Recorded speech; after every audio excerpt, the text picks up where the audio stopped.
In this video, we're going to learn how to draw a histogram. You can draw a histogram if you have continuous grouped data. For example, if we had data about the speeds of different cars travelling down a road. You can see the speed values have been grouped into different intervals. For example, the final one is between 50 and 60 miles per hour. The formal name for each of these intervals is a class. To be able to draw a histogram, we need to understand the term class width. The class width is the difference between the upper and lower limits of the interval. So for example, the interval that I've highlighted here, the upper limit is 60 and the lower limit is 50. So the class width would be the difference between them. So 60 take away 50, which is 10. If we did the class width for this interval, we do the upper limit, which is 45, subtract the lower limit, which is 30, and this gives 15. And the class width for this interval would be 20 take away 0, which is 20. In many questions, the class widths will always be the same. However, if you're drawing a histogram, you can be almost certain they're not going to be. To draw the histogram, we need to calculate something called the frequency density. We can calculate it by doing the frequency divided by the class width. Sometimes you're given an extra column in the question, but if not, you'll need to draw one yourself. So let's extend this table and create an extra column for frequency density. Then what we do is use the formula and do the frequency divided by the class width.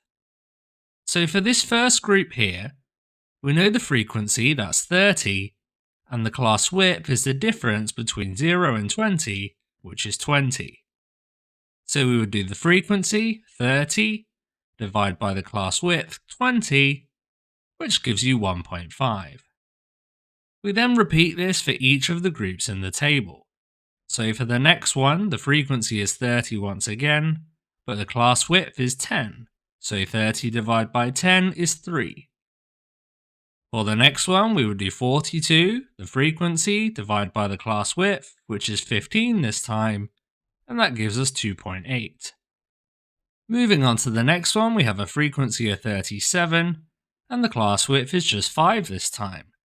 37 divided by 5 is 7.4.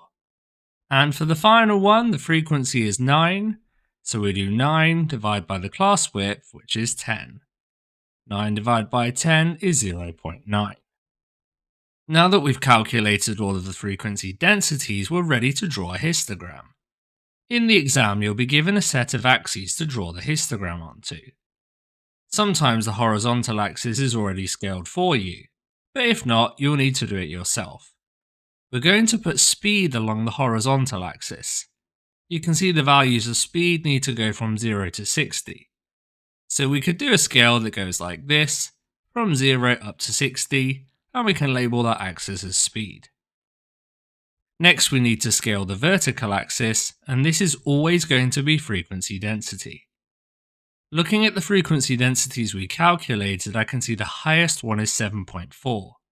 So I need to make sure my scale goes up to at least 7.4.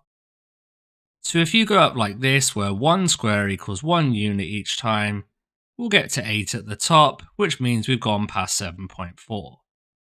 And we should label this one as frequency density. We're now ready to complete the histogram. What we do is we look at each of the intervals and its corresponding frequency density. So for the first one, the interval goes from 0 to 20, and the frequency density is 1.5. So what we do is draw a bar onto this diagram that has a width going from 0 to 20 that goes up to 1.5 on the frequency density scale. So it would look something like this. You can see the width of the bar is 20 since it goes from 0 to 20, and we've gone up to a height of 1.5 on the frequency density axis. We then repeat this process for each of the intervals. So the next one goes from 20 to 30, and it's got a frequency density of 3. So we draw a bar that has a width from 20 to 30, but goes up to 3 on the frequency density axis. It will look something like this. And for the next one, it's from 30 to 45, and the frequency density goes up to 2.8. So we draw a bar that starts at 30, goes up to 45, with a frequency density of 2.8. Then from 45 to 50, with a frequency density of 7.4. So we draw this bar from 45 to 50, but go all the way up to 7.4.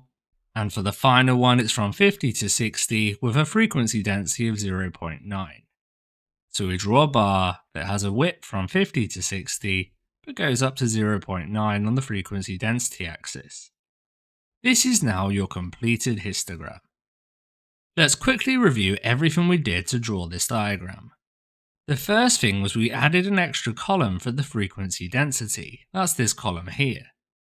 We then used this formula at the bottom to calculate the frequency density for each of the intervals. Then we added some scales and labels to each of the axes. And finally, we drew each of the bars where the height of the bar was the frequency density.